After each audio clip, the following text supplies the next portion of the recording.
morning, and thank you so much for joining us for another episode of Your Real Estate Now. As always, I am your host, Julie, as well as your real estate professional. Tonight we're going to be tackling the definition of two common terms that we hear often, foreclosure and short sale. In conversations that I've had with family and friends, I've heard these terms used synonymously, and I think it's important for all of us to understand the differences and similarities between these two terms. We'll go ahead and start with foreclosure. And here is the definition of a foreclosure. It's the process of taking possession of a mortgaged property as a result of the mortgagor's failure to keep up mortgage payments. In this process, the lender attempts to recover the balance of a loan from a borrower who has stopped making payments. The lender seeks to foreclose or immediately terminate the equitable right of redemption and take both legal and equitable title to the property in fee simple. When the process is complete, the lender can sell the property and keep the proceeds to pay off its mortgage and any legal costs, and it is typically said that the lender has foreclosed its mortgage or lien. A lot of people think that foreclosures are great deals. A foreclosure is not necessarily a great deal or a bad deal. Many times, once a lender and or a bank has taken ownership of that foreclosed property, they're going to go ahead and try to sell it in what's called a public home auction. Just be aware that when these public auctions happen, people show up to purchase the property and they bid on the property. This normally causes the price of the property to go up because several people are bidding on it.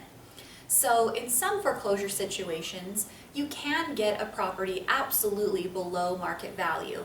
In other particular situations, depending on how many people are there and how desirable the foreclosed property is, you may end up paying market value for that property or even above market value, just depending on the situation. Now let's go ahead and quickly talk about short sales.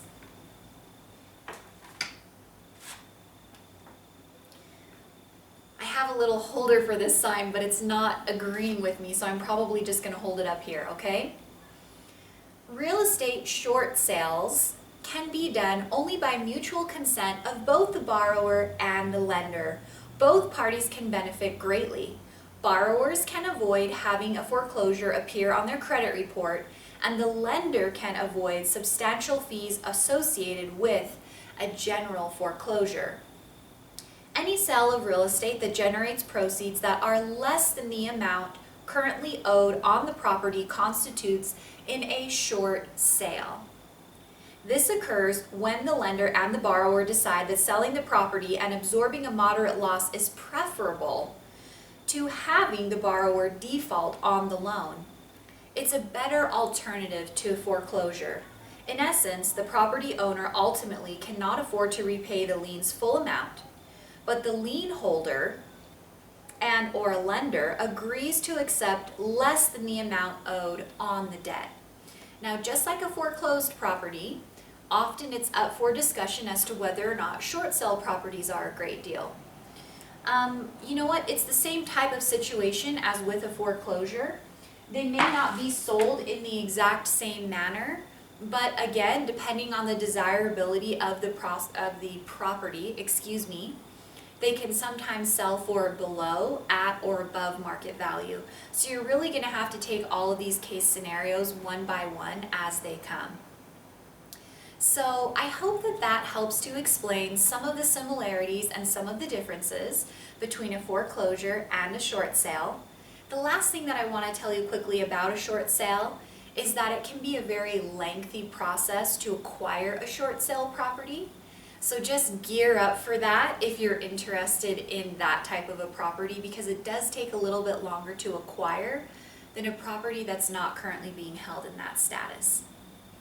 All right, well, that's everything for this particular episode.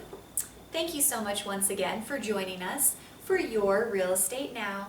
As always, I am Julie, your realtor, and I'm answering your real estate questions now. Have a great night and email me with your real estate questions at julieb@utahrealestate.com. Good night.